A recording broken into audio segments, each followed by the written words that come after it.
Bonjour et bienvenue dans ce programme. Bienvenue dans For God's Glory, votre émission préférée et votre présentatrice préférée, Solange Magadieu. Et aujourd'hui, nous allons répondre à la question de savoir quelle est la place de la femme dans le monde digital. Et je précise, la femme chrétienne, quelle est sa place dans le monde digital.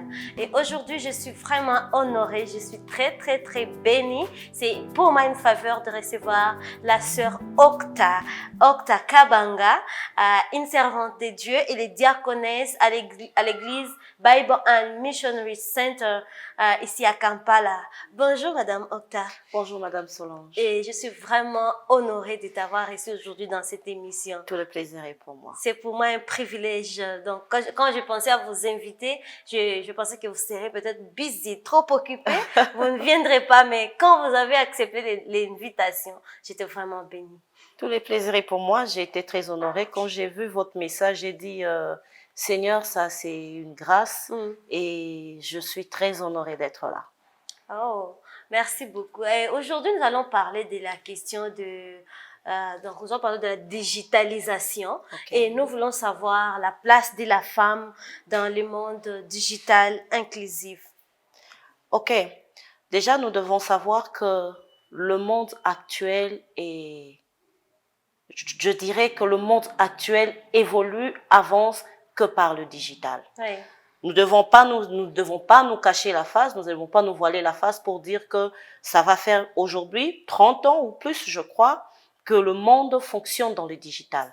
Oui. Tout ce que nous évoluons, tout ce que nous faisons, ça a toujours lieu et trait de nous mettre dans le digital. Oui. Et si je peux me permettre, je crois que nous devons déjà nous annoncer cela puisque c'est le thème qui sera ouvert pour le mois de la femme, Oui. le monde digital face à la femme. Oui. Et je trouve que c'est un thème qui est très approprié, c'est un thème auquel je trouve, moi personnellement, je trouve qu'il y aura beaucoup de femmes qui ne seront pas dans ça. Il y aura beaucoup de femmes qui risqueront de se demander c'est quoi le monde digital, qu'est-ce qu'est encore le monde digital, pourquoi les Nations Unies voudraient mettre la femme dans le monde digital. Et aujourd'hui, l'ONU est en train de promouvoir ce monde digital et surtout monde digital inclusif. Est-ce que vous ne pensez pas que c'est contre la volonté de Dieu? Je dirais non, parce que en tant que femme chrétienne, je crois que la volonté de Dieu, nous allons le lire dans le livre de Matthieu. Le livre de Matthieu 28, 19 à 20. Je vais être un peu plus rapide dans ça, pour que nous puissions comprendre c'est quoi la volonté de Dieu face au monde digital. Je suis dans le livre de Matthieu 28. Je veux lire le verset 19. Je veux commencer par le verset 18. Jésus s'approcha et leur dit, « Tout pouvoir m'a été donné dans le ciel et sur la terre. » Le verset 19 dit, « Allez, donc, faites de toutes les nations des disciples, baptisez-le au nom du Père, du Fils et du Saint-Esprit. » Le 20 qui dit, « Et enseignez-leur à mettre en pratique tout ce que je vous ai prescrit. Et moi, je suis avec vous tout le jour jusqu'à la fin de temps. » Je trouve que la volonté de Dieu, premièrement, c'est qu'il y ait de croyants. Oui. La volonté de Dieu, c'est que l'évangile soit prêché partout dans le monde entier. Oui. Et si je veux essayer de mettre Dieu dans la partie de l'ONU par rapport à ce thème, je dirais que Dieu a toujours été pour que l'homme s'évolue. Oui. Puisque dans la chute de l'homme, la Bible dit que Adam réalisa qu'il était nu, il se sont mis de feuillage. Mais quand Dieu est arrivé, Dieu le savait, puisque Adam était ignorant. Les feuilles allaient sécher avec le soleil. Et Dieu a tué un animal pour utiliser la peau de l'animal et leur donner comme vêtement. Alors dans ce point-là, je dirais que, pour ne pas parler de la volonté de Dieu, mais je crois que Dieu est pour l'évolution de l'homme. L'évolution de l'homme. Oui. Mais pourquoi pensez-vous que pensez-vous de ce fait que l'ONU veut passer par la digitalisation pour pour promouvoir l'égalité des sexes? Pourquoi l'ONU passe seulement par la digitalisation pour promouvoir? Nous devons aussi savoir, pour ne pas se mettre dans la tête de l'ONU Femmes, nous devons aussi savoir que cette l'égalité de sexe date de très longtemps. Ça, nous devons le savoir. Et je crois que par rapport à la manière dont ils savent qu'ils doivent toucher les populations, ils trouvent maintenant que d'office, il y a le digital qui existe. Oui. Et nous avons un monde avant auquel nous n'avons pas le digital. Nous avons les écrits, les notes que nous étions en train de faire. Mais je crois que d'une manière particulière, quand l'ONU voudrait faire de la digitalisation, le monde digital pour les femmes, et que cela soit en exclusif avec l'égalité de sexe, c'est en rapport avec aussi plusieurs violences que nous rencontrons. Okay. Toujours en passant par le monde digital. Donc, il y a des hommes qui disent on combat le feu par le feu. Alors, ils se sont dit peut-être que tellement qu'il y a des marginalisations sur le monde digital, tellement qu'il y a beaucoup de, comment on appelle ça, beaucoup de violence. Oui. Alors, l'ONU, dans l'idée, il dit, pour faire éradiquer cela, il faudrait que la femme elle-même soit à mesure d'avoir le contrôle du monde digital. Ou peut-être ils ont voulu que la femme, parce que lorsqu'on est dans la digitalisation, ça atteint un grand nombre de personnes. Un très grand nombre, oui. Ils se sont dit, si on passe par la digitalisation, les femmes seront le plus informées de ça. Et ça va beaucoup aider les femmes à être... Oui, je peux aussi dire ça. Parce que lorsque il y a, aujourd'hui, je crois, j'étais en train de lire sur Internet, puisqu'on était en train de parler de 30 ans depuis que l'Internet existe. Oui. J'étais en train de voir, on a dit que le pourcentage du taux mondial des personnes qui utilisent l'Internet aujourd'hui varie entre 62 et 67%. Oui. Donc, du coup, je dirais oui à l'idée que vous dites. Ils se disent que ça sera un grand moyen, un canal auquel une grande partie des femmes seront informées pour qu'elles sont face à l'injustice, face aux violences et face à ces termes qui n'arrêtent pas de dire la femme est inférieure, la femme elle est. Je crois que c'est aussi par rapport à ça. Mais est-ce que vous pensez que le monde digital est bénéfique? Bénéfique surtout aux femmes chrétiennes, à n'importe quelle femme? Le monde digital. Vous savez, je veux essayer de nous faire comprendre quelque chose. Il y a des gens qui seront en train de nous suivre, il y a d'autres qui seront de cet avis ou d'autres qui ne seront pas. Oui. Mais si vous regardez ceux qui sont en Europe généralement, il y a quelqu'un qui va te dire, ça fait très longtemps que je suis allée au marché. Oui. Pourquoi? Parce que j'ai mon téléphone, achat en ligne, je veux ça. Paye en ligne, je paye et puis bon, j'attends. Oui. Alors je me dis que, étant femme chrétienne, nous avons des valeurs, nous avons des prédications, nous avons des émissions comme ce que vous faites aujourd'hui. Oui. Et nous savons que le monde digital me fait atteindre rapidement à une personne qui est au Kenya, en Amérique, oui. Que moi, voulant d'abord chercher visa, voulant chercher billet, voulant chercher passeport, oui. Et pouvoir aller lancer mon évangile. Oui. Je crois que pour la femme chrétienne, cette partie-là de digital est importante. Oui. Puisque aujourd'hui, c'est vrai que nous avons tendance à voir que non, le digital, c'est pour que quelqu'un passe ses danses, c'est pour que quelqu'un fasse ses publicités. Non. Je crois que même par le digital, nous, en tant que femmes chrétiennes, nous pouvons faire passer des messages chrétiens, nous pouvons exhorter des gens, nous pouvons faire passer nos témoignages. Mais selon ce que vous venez de dire est vrai, mais selon ce que je suis en train de voir avec l'ONU, c'est comme s'ils veulent montrer que les digital n'est pas encore inclusif. C'est-à-dire il y a encore la femme qui reste à l'écart, donc la femme n'est pas encore trop... Donc on dirait que beaucoup de femmes ne sont pas dans les digitales. Mais est-ce que c'est vrai? Exactement, oui, c'est vrai. Il y a beaucoup de femmes qui ne sont pas dans le digital. Je veux donner l'exemple de ma propre mère, oui. Qui est née d'abord alors qu'il n'y avait pas encore l'Internet, oui. Et qu'il fallait que les enfants se séparent d'elle pour qu'elle réalise que le digital est important. Oui. Et en dehors de cela, il y a des pays aujourd'hui, je tais le nom, qui ne sont pas pour l'Internet. Ah bon? Oui, il y a des pays aujourd'hui, quand tu poses la question, ils disent non, nous avons que Facebook, mais nous devons aller le faire loin. Oh. Ça veut dire que lorsque la pensée de l'ONU a été cela, c'est parce que ils ont effectivement fait un sondage. Oui. Puisque d'abord, avant qu'on instaure quelque chose, il y a le sondage qui Oui, il y a les s'impose. sondages. Et dans le sondage, je crois qu'il y a vraiment grand nombre de femmes qui ne sont pas encore atteintes. Puisque tu vas voir une femme, je vais aller dans celles qui sont dans le soixantaine, septantaine. Oui. Elle va pas demander un téléphone Android, puisque directement on va la dire, tu vas faire quoi avec un téléphone Android? Oui. Mais aujourd'hui, le digital, comme l'ONU est en train de le promouvoir, je crois que ça sera une façon de dire à une femme, même qui est dans la soixantaine, qu'il y a des choses auxquelles elle doit utiliser, il y a des manières auxquelles elle doit faire passer un message, il y a des importances, par exemple, joindre une personne qui est loin. Ça va être une grande chose parce que le monde est en train d'être digitalisé. Exactement. Et s'il y a une partie des gens qui ne sont pas encore dans la digitalisation, donc cette question a sa raison d'être. Cette question a sa raison d'être, quand bien même que nous avons tous des avis qui sont différents. Oui. Et nous n'allons pas aussi nous voiler la face. Le monde digital prend aussi une tournure qui fait un tout petit peu peur, Oui. surtout pour nous les chrétiens. Le monde digital commence à nous faire réfléchir dans beaucoup de choses. Oui. Mais Dieu est grand, Dieu est bon. Nous allons garder notre focus Oui. sur la volonté de Dieu, que l'évangile atteigne les extrémités de la terre. À travers aussi la digitalisation. Exactement. Mais pourquoi les femmes sont les moins à utiliser les appareils cellulaires? Cette question, je veux le faire écho par rapport à ma propre histoire. Oui. Dans la généralité de choses, aujourd'hui nous prions, nous pleurons, nous implorons, nous crions même sur l'égalité de sexe. Oui. Mais nous allons voir que jusqu'à preuve de contraire, la femme, elle a toujours été celle auquel on met derrière par rapport à beaucoup de choses. Oui.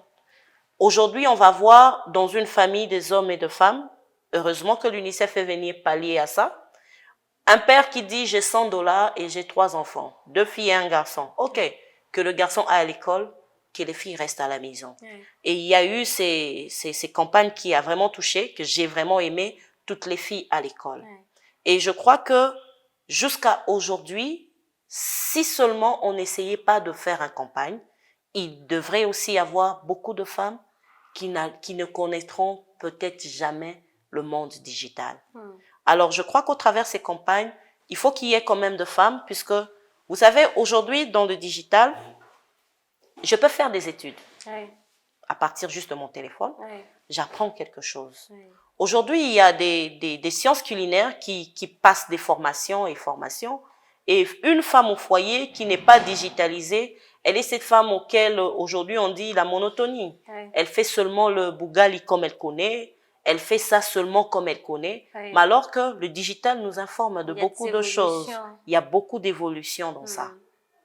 Donc, la digitalisation, comme je disais, il y a beaucoup de femmes qui n'utilisent pas encore aujourd'hui Exactement. des téléphones, des Ouais. appareils cellulaires. Je crois qu'il y a même plusieurs facteurs qui nous amènent à vivre une telle histoire, comme par exemple des facteurs sociaux, Ouais, économiques, des facteurs politiques, même il y a des facteurs aussi individuels. Il y a seulement ces femmes qui savent que non, moi je suis une femme, je ne dois pas avoir un téléphone, c'est pas important. Donc c'est à mon mari, soit à mon frère d'avoir un téléphone. Donc il y a ce genre de choses. Et aujourd'hui même, quand nous regardons dans notre société, les femmes n'ont pas beaucoup accès aux appareils cellulaires, surtout parce que beaucoup de femmes ne travaillent pas. Oui. Beaucoup de femmes sont à la maison, n'ont pas la possibilité de se procurer un téléphone, n'ont pas la possibilité de se procurer un ordinateur. Donc, ça fait que les femmes n'ont pas de téléphone. Oui. Ça fait que les femmes sont vraiment faibles. Ils n'entrent pas dans le monde inclusif. Donc, dans le monde digital, Ouais. comme l'ONU le voudrait que ça soit inclusif. Donc on peut dire qu'on est d'avis avec l'ONU, que après les recherches, même quand tu passes dans des familles, tu vas trouver que ce sont les femmes qui n'ont pas de téléphone, ce sont les femmes. Et aussi, il y a des téléphones, peut-être ils en ont reçu après avoir donné d'abord aux garçons. Oui, exactement. Les femmes n'ont pas il y a même des religions, peut-être les femmes sont toujours marginalisées. Exactement. Il y a des choses que les femmes ne peuvent pas détenir. Je crois que... Et j'aimerais quand même t'ajouter sur ce point-là. Vous savez, aujourd'hui, on parle de digital parce que tout le monde sait qu'avec mon téléphone, je peux tout faire. Oui. Mais nous devons aussi savoir que il n'y a pas que le digital dans le téléphone. Oui. Il y a le digital dans l'ordinateur. Oui. Nous avons essayé de discuter avec certaines femmes, je crois que c'était l'an passé. Je suis femme, je peux tout. Oui. Je crois que c'était l'an passé. Et il y a eu une question qui est venue en disant, combien de femmes savent manipuler l'ordinateur? Tu allumes un ordinateur, tu crées une fenêtre, tu mets des dossiers, combien savent? Ils sont Et peu. c'était peu. Oui. Est-ce que c'était peu parce que ces femmes n'ont pas fait d'études? Je crois qu'il y a d'autres qui ont fait d'études. J'étais en train de rire avec une de mes belles-sœurs. Elle me disait que leur cousine est partie jusqu'en Inde faire des études informatiques et elle a un ordinateur qu'elle n'a jamais ouvert. Mais pourquoi? Voilà. Alors, lorsque l'ONU essaie de promouvoir ces mondes digitaux, moi, je me dis, peut-être aujourd'hui, quelqu'un peut te dire, j'ai WhatsApp, oui, j'ai Messenger, j'ai Facebook, j'ai YouTube, j'ai TikTok. Oui. D'accord. Mais lorsqu'on pose maintenant la question à cette personne, comment tu fais pour garder tes données? Oui. Ça devient autre chose. Alors, je crois que le promouvoir de l'ONU en rapport avec le monde digital, c'est aussi pour moi un déclic. Oui. Que la femme se regarde en elle-même, les femmes qui sont en train de nous suivre. Quelle est votre capacité au monde digital? Oui. Jusqu'où êtes-vous à mesure d'aller? Est-ce que vous êtes à mesure de vous limiter à utiliser votre WhatsApp appel vidéo ou vous êtes à mesure de faire des lectures, des études par rapport à votre téléphone? J'aimerais connaître la marque de mon téléphone. Oui. Aujourd'hui, nous allons dire que ça, on ne peut pas aussi l'ignorer. Le domaine du monde financier. Ouais. Surtout pour nous les Africains, une femme qui détient un ordinateur et un appareil en bonne et due forme, quand je parle d'un appareil en bonne et due forme, c'est quelque chose qui devient très, très difficile. Très difficile pour une femme. Mais ça, c'est un constat aussi que je constatais. Ici, à Kampala, il y a beaucoup de cybercafés. Oui. Et c'est à moindre prix. À moindre prix, oui. Alors, j'aimerais exhorter ces femmes d'ici, ou d'ailleurs, si vous n'êtes peut-être pas à mesure de vous procurer un laptop en bonne et due forme, ayez quand même l'habitude d'aller fréquenter des cybercafés. Oui. Puisque aujourd'hui, le monde est en train d'évoluer. C'est un peu comme si nous étions là dans notre beau cadre et il y a les coups de feu qui arrivent dehors, mais nous avons des écouteurs. Nous n'entendons pas ça. Oui. Jusqu'à ce que des bandits arrivent et nous serons en train de nous mettre en pagaille. Exactement. Alors, si nous devons essayer d'évoluer selon le monde actuel, je veux vraiment conseiller aux femmes d'avoir, je dirais pas un bac, peut-être un bac, ça sera quelque chose de grand, mais d'avoir une connaissance sur des choses majeures sur le monde digital. Merci beaucoup, madame. Merci. Vous avez tout dit. Vous avez tout dit. Et je sais que nos téléspectateurs sont en train d'apprendre quelque chose de nous. Et si vous avez des questions, vous viendrez dans les commentaires. Et surtout, n'oubliez pas de vous abonner à notre chaîne. Parce que vous serez tous les jours bénis, édifiés. Et on apportera de nouvelles choses pour vous, nos téléspectateurs. Madame Mopta, y a-t-il un avantage de s'impliquer dans le monde digital? Oui, je crois. Et parmi les avantages, il y a le premier avantage, c'est étant femme, nous nous trouvons toujours dans l'arrière-plan. Parce que on estime que la femme, elle est bonne à la cuisine, la femme, elle est bonne à donner des enfants, la femme, elle est bonne à élever, à rester à la maison. Mais il y a deux choses qui sont surprenantes. J'ai été marquée à une époque dans ma vie lorsqu'on parle de cette ingénieure femme, Madame Thérèse Issaï, qui a créé les robots roulages. Ça, c'est une technologie auquel j'ai dit, hey, dans mon pays, il y a une femme qui a fait un robot. Oui. Vous voyez? Alors, pourquoi cela? Parce que elle a étudié pour que ce robot prenne forme. Je ne pense pas qu'elle a utilisé les mains. Elle est passée par le digital. Elle a essayé de faire des essayages, je m'imagine, puisque je suis nulle en ingénierie. Mais je crois que l'avantage pour nous, les femmes, est ça nous fait montrer un certain monde, puisque j'ai dit qu'il existait des digital natives. Ceux-là qui sont nés dans les années 90, ils sont venus, ils ont trouvé l'Internet, et n'oublions pas que nos enfants sont des digital natifs. Alors, est-ce que c'est important pour nous femmes d'avoir une idée sur ça? Oui, c'est très important. Parce que lorsque tu t'informes, tu deviens aussi une aide pour tes enfants. Les enfants ont des devoirs auxquels ils ne viennent pas chercher les parents. Oui. Ils viennent vers les femmes. Maman, on nous a demandé de faire ça. Maman, alors tu emmèneras ton enfant dans un cyber si tu n'as pas la possibilité d'avoir une machine et tu vas dire à l'enfant, fais ce que les professeurs avaient dit. Oui. Alors que c'est plus important quand nous avons une idée, quand nous nous sommes informés, à pouvoir aider ces enfants qui naissent des digital natifs, comme on les appelle, Oui. à mieux évoluer. En tout cas. Et aussi, ce que je dirais des avantages du monde digital, c'est que dans tous les cas, c'est moins coûteux. Oui. C'est moins coûteux. Par exemple, je m'imagine, par exemple, tu veux organiser une conférence, mais peut-être tu as besoin d'atteindre un certain nombre de gens. Si tu les faisais seulement comme ça, sans digital, peut-être ça va beaucoup t'écouter. Il faut une salle. Il faut louer une salle, il faut se déplacer, il faut des les flyers, il faire faut déplacer des gens. même les temps, donc Oui. il faut toutes ces choses-là. Mais avec le monde digital, tu vas te trouver, donc tu as peu dépensé, tu as atteint un grand nombre, et ton message est passé, donc il y a beaucoup d'avantages d'atteindre même un grand nombre qu'on pouvait même l'espérer, parce que seulement on a utilisé le monde digital. Et puis il y a aussi un avantage en tant que chrétiens, nous sommes des évangélistes.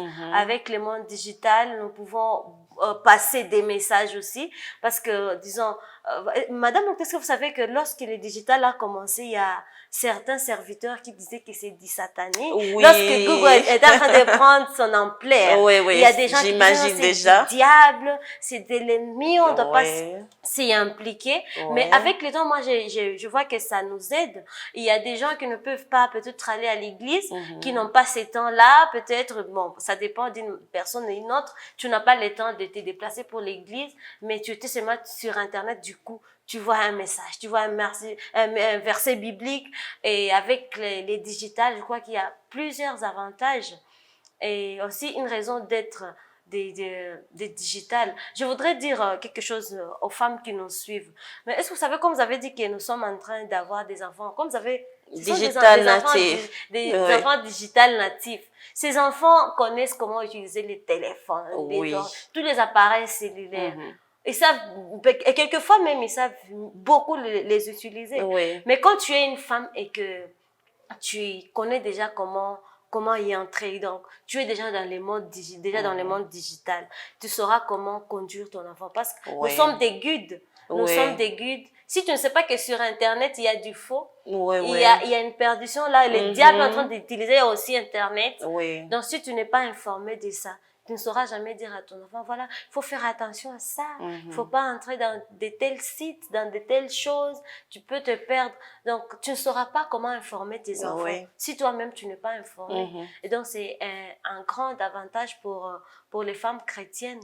Et j'aimerais aussi les appeler à entrer dans le monde digital, parce que là, il y a beaucoup de choses qui se passent dedans.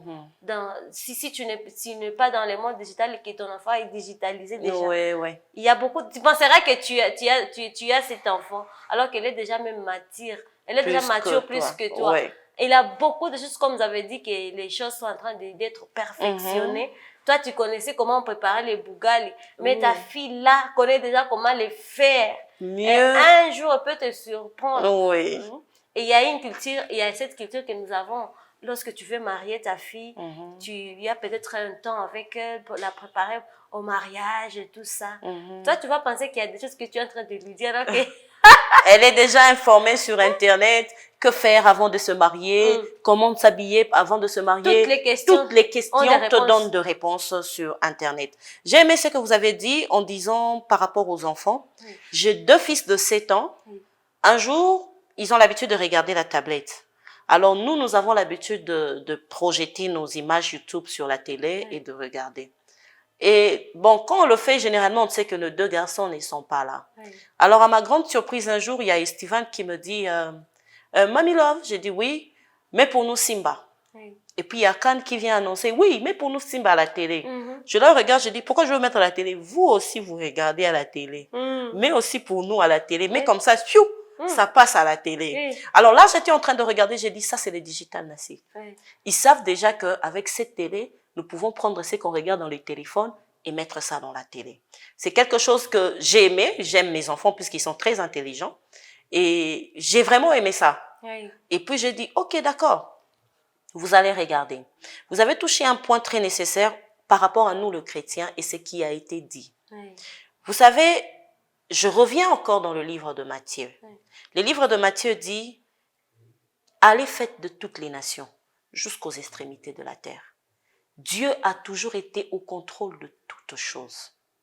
Si Dieu sait que cet évangile doit arriver jusqu'en Indonésie et que mon serviteur se trouve au Congo, comment ça va arriver? Comment ça va arriver? Puisque aujourd'hui, nous n'allons pas dire que nous avons tous la facilité, puisque je crois qu'il y a des pays auxquels pour obtenir un visa, il faut vraiment faire des allers-retours. Tu vas dire, le Seigneur m'a envoyé d'aller prêcher en Indonésie. Mais tu vas attendre ton visa 10 ans. Oui. Mais alors qu'avec le digital, tu fais tes prières, tu fais tes prédications et ça passe. Oui. Ça traverse des océans sans protocole, sans qu'on leur demande de, non, cette prédication ne traverse pas ces pays. Non, ça va pas être fait. Et enseigne à l'enfant la voie qu'il doit suivre. Là, ça devient encore au point de la femme chrétienne. Oui.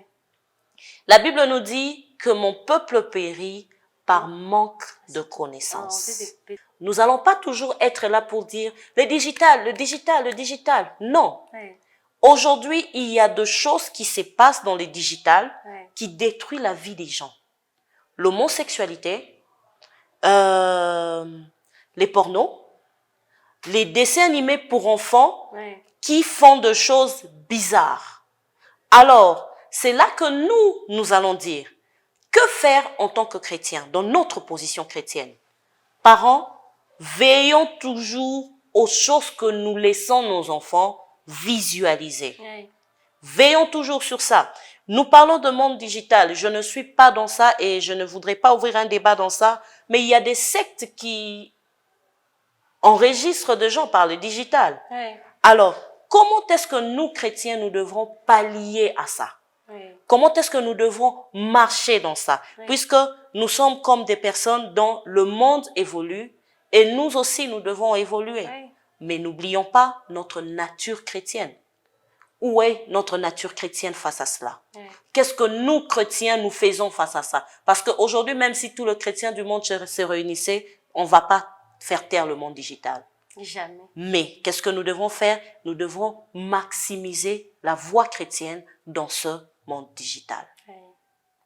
En tout cas, nous devons maximiser aussi les temps, parce que les temps courent à la vitesse que personne ne sait comprendre. Et comme vous avez parlé de l'éducation et tout, donc c'est le rôle de la femme entre toujours dedans. C'est d'ailleurs pourquoi l'ONU parle du digital inclusif. Donc la femme doit aussi y entrer, parce que lorsque tu ne vas pas dire les choses que tu ne connais pas, il y a eu des obstacles, les femmes n'ont pas de travail. Si tu n'as pas de travail, comment tu vas avoir le travail? Il y a d'autres opportunités d'embauche qu'on reçoit seulement par message, par téléphone, par internet. Si toi tu n'as pas de téléphone, tu n'as pas un appareil cellulaire, comment tu seras informé? Et la digitalisation ne restera ne sera jamais inclusive si nous les femmes on ne prend pas conscience. Et même cette égalité, donc cette égalité fonctionnelle, elle ne sera pas jamais, elle sera jamais vécue, parce que si tu as moins de chances à avoir des informations sur ce qui se passe autour du monde, comment tu sauras ce qui se passe, comment tu auras des opportunités. Tu vas toujours rester marginalisé et tu vas rester la femme faible, la femme qui n'a pas d'informations, la femme qui ne s'est pas éduquée, qui ne s'est pas bien éduquée, parce que tu n'es pas actualisé. Tu vas continuer à donner des informations qui n'ont plus de place. L'enfant sait déjà comment. Donc, quand tu commences la phrase, c'est déjà comment tu vas finir. Donc, si tu es digitalisé, tu sauras comment tu auras des nouvelles stratégies sur comment élever tes enfants. Les questions, mais je voulais savoir comment on peut pallier à ces questions d'inégalité, parce que la digitalisation reste inégale, inégale face au sexe. Comme nous avons parlé avant, ce sont les femmes qui sont moins à détenir des appareils cellulaires. Alors, comment nous allons faire pour pallier?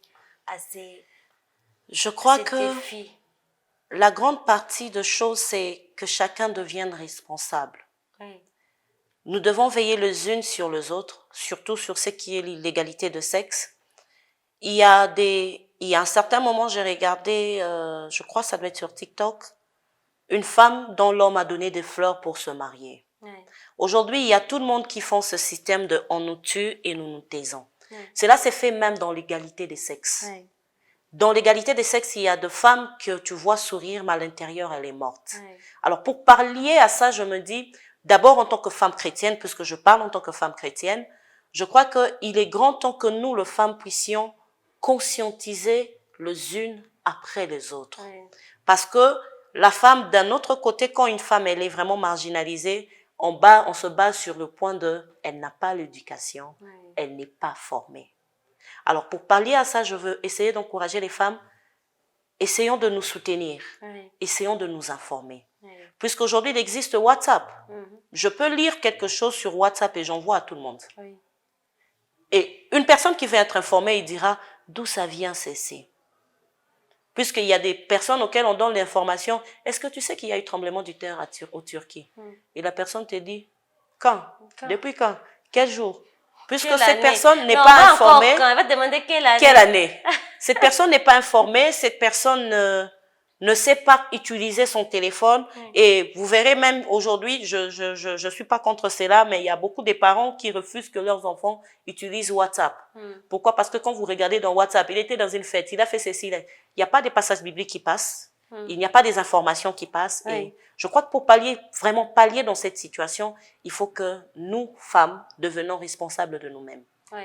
Investissons-nous dans la connaissance, Oui. investissons-nous dans l'information et soutenons-nous mutuellement. Et continuons aussi à sensibiliser les autres. Surtout la sensibilisation. Alors, maman Octa, avant que nous puissions quitter ce plateau, je voulais te poser une question de curiosité. Ok, Alors, vous achetez un téléphone. d'accord, Vous avez deux, en fait, vous n'avez pas des jumeaux, mais peut-être un exemple, c'est juste un exemple. d'accord. Vous avez des jumeaux, donc c'est une fille et un garçon. Ok. Mais ce sont des jumeaux. Mhm. Mais vous êtes toujours absente à la maison parce que vous êtes trop occupée au travail et vous avez besoin que vous puissiez toujours laisser un téléphone à quelqu'un à la maison pour que lorsque vous avez besoin d'avoir des informations de la maison, vous puissiez appeler.